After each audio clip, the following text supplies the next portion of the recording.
Voici donc un KDS 450C à côté de mon Ebeking 2 modifié en alu. Donc là ça se voit pas trop la taille, mais il y a quand même 10 bons centimètres d'écart au niveau du rotor. La particularité donc du 450C de KDS, c'est que tout le rotor est compatible avec le T-Rex 450.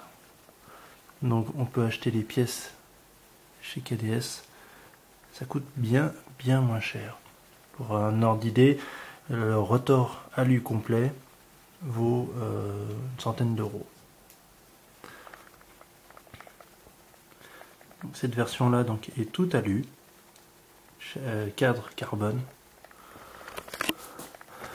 Chez KDS il existe une version dite SV qui est une version un peu plus économique mais qui ne reprend pas toutes ces parties communes au 450, au T-Rex 450. Autre particularité, la courroie sur le SV est en prise directe sur le rotor, comme on le voit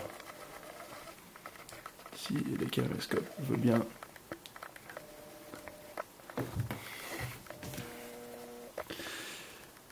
Comme on le voit là sur mon Ebeking, tandis que ici c'est cette deuxième roue cantrée là qui entraîne un axe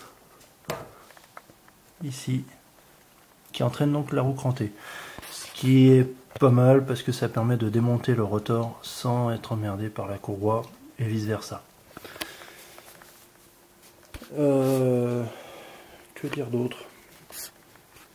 Je sais pas. Il n'est pas encore essayé, il vient juste d'être déballé. Donc voilà. Donc si par rapport au King 2, ce que j'aime bien, c'est que donc on a une inversion barre de belle rotor. Donc la barre de belle est en dessous, donc en prise directe, et elle actionne le rotor.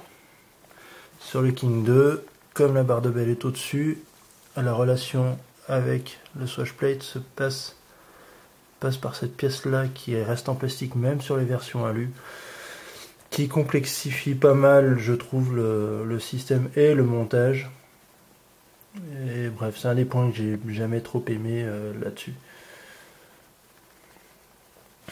Sinon également sur les King 2, ce que j'ai toujours regretté, c'est de ne pas avoir de petits galets ici pour être sûr de maintenir la courroie, donc elle frotte obligatoirement sur la cage, et certaines parties restent encore en plastique malgré le full alu.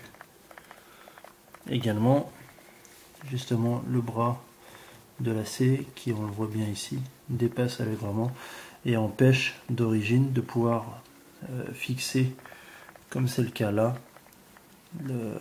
l'aileron directement sur la cage, et on est obligé d'avoir de fixer sur la queue, ce qui fait qu'il peut se décaler suivant surtout quand on débute.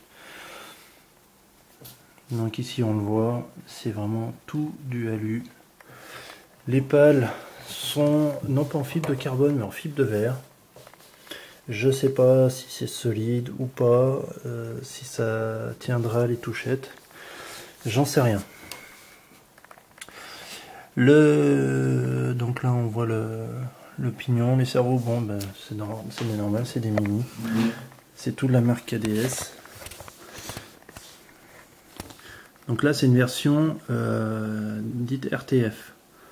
Elle vient de chez C'est Cadeau, ça vaut 385 € avec la radio en 2 Go 4 ou un peu moins de 370 ou 360 avec la radio en 60 MHz. C'est franchement un très bon rapport prix. Seul bémol par rapport à plein d'autres, il faut bien faire gaffe parce que la prise de la Q est de ce type là et non pas en T comme j'avais avant. Donc bien penser parce que Par exemple, je me suis fait avoir quand j'ai commandé un accu supplémentaire. Donc il va falloir que je fasse un petit peu de soudure.